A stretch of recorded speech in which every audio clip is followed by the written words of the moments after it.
So I'm back with Olivia Fleur, who just read From Blueprints, Battlelines, and Ballrooms, her latest Victorian romance. There was so much layered into that simple scene of Florence and Johannes interacting. I'm pulled in so many different directions. One thing I'd love to start with is the architecture as a theme, because I know obviously it's important to this story, but also I am curious how you use it for your creative inspiration. So let's first begin with, how did you decide that you wanted to write a whole book about architects?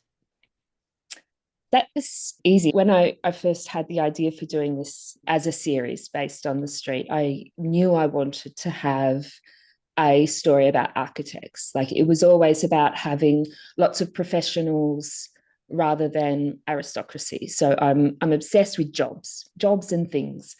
And so I have a master's in heritage studies. I used to work in providing advice to architects on heritage structures. So it was something that I'm very familiar with and also very interested in what that time and place looks like, because the book that is mentioned in that book, Ruskin's Seven Lamps of Architecture, and then some other works he did, and William Morris, is the birth of the heritage movement.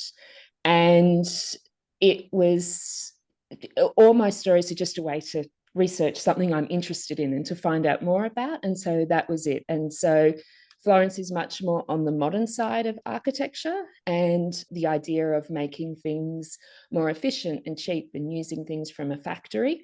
And Johann sort of sits on this other side, which is it doesn't have a name at the time this book is written, but will become the arts and crafts movement, which is very much where architects will hand make things that go into the houses that they design. So it's a very, very hands-on and beautiful movement. So it's about putting those two things against each other, which they were, like they really were pitted against each other in the world at the time.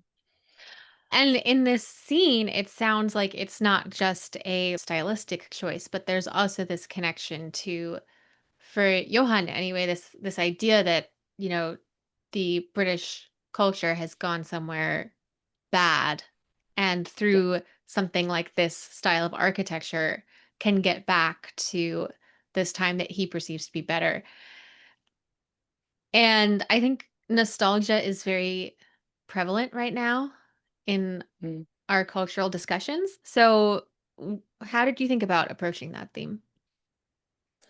It's a common sort of idea up until fairly recently. There is this idea that comes up over and again in town planning and architecture about making buildings that almost fix people, and particularly in modernism, when we're talking about the 1950s.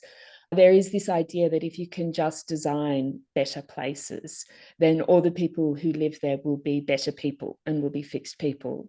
And if you give people nice places to live, then it makes it easier for people to go about their lives. But also, you can't fix people by just putting them in houses. And that is the great failing of modernism, is that all those many, many land schemes, and Pruitt-Igoe is the main one, but they all failed spectacularly. And so it's kind of about that.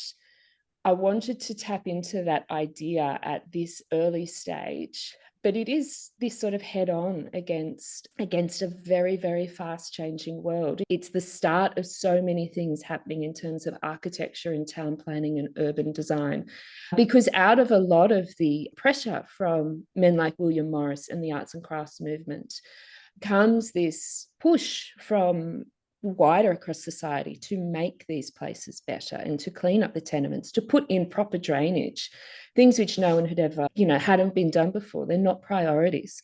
And so it's just a really interesting time to be playing with. And also the other thing about this period and this example that I was really interested in was how the factories create all these problems in terms of overcrowding and population and mass production But then, as Florence points out, like women can now be responsible for things that we would equate as heavy labor, and that gives them a small income. It gives them this opportunity to be independent. So there are so many conflicts and competing ideas coming out of this time, and through this very, very small sort of relationship and conflict over, if you like, Ruskin or not, seemed to be a way to explore lots and lots of those things.